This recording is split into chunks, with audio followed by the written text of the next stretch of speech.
breaking news মুখ্যমন্ত্ৰী কনভয়ত আক্ৰমণ সন্দৰ্ভত আৰু এজনক আটক কৰা হৈছে এই পৰ্যন্ত 5 জনক আটক কৰিছে গোলাঘাট আৰক্ষীয়ে জনাইছো এই মুহূৰ্তৰ ডাঙৰ খবৰ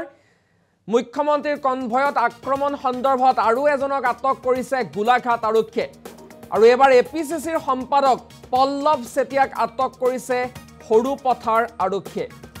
গোলাঘাটৰ ঘটনাৰ শেহতীয়া আপডেটছ এই মুহূৰ্তত আমি আপোনালোকক জনাইছো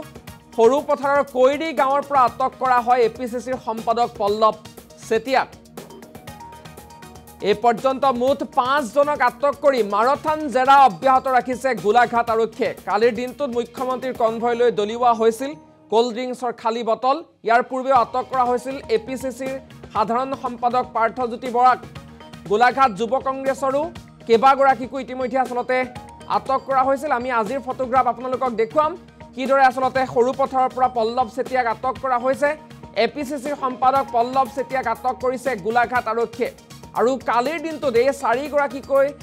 যুৱ কংগ্ৰেছীক আটক কৰিছিল আৰক্ষীয়ে হৰুপথাৰৰ কৈৰি গাঁৱৰ পৰা আটক কৰা হৈছে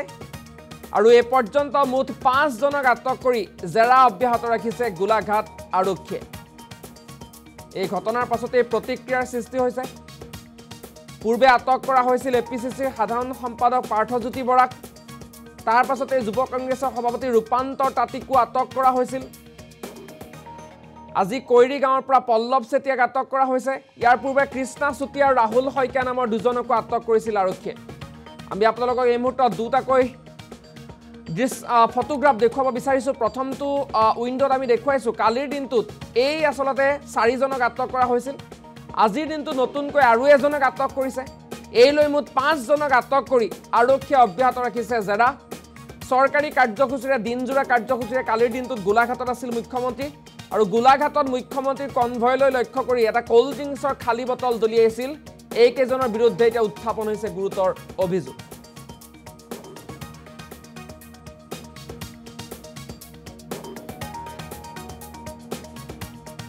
নজনাকৈ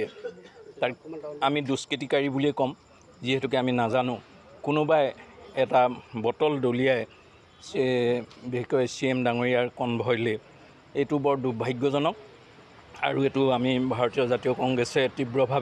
ভাষাৰে নিন্দা কৰিছোঁ আৰু এইটো সম্পৰ্কত আমাৰ অসম এপিচিচিৰ সভাপতি ডাঙৰীয়াই ইতিমধ্যে তদন্ত আৰম্ভ কৰিছে আৰু তদন্তত যোনে এইটো ঘটনা কৰিছে তেওঁক পালে তেওঁ উচিত ব্যৱস্থা ল'ব শাস্তিমূলক ব্যৱস্থা ল'ব আৰু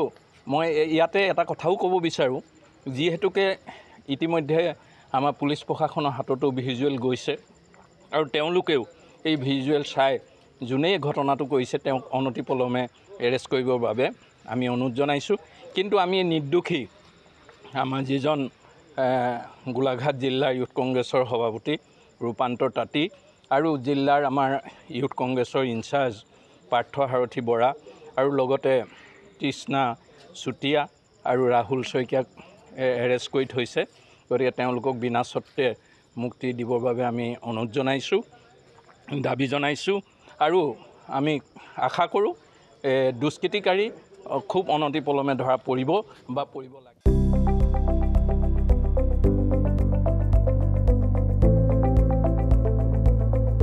NB নিউজ সহজ সৰল ভাষাত নৱভাৰতৰ কথা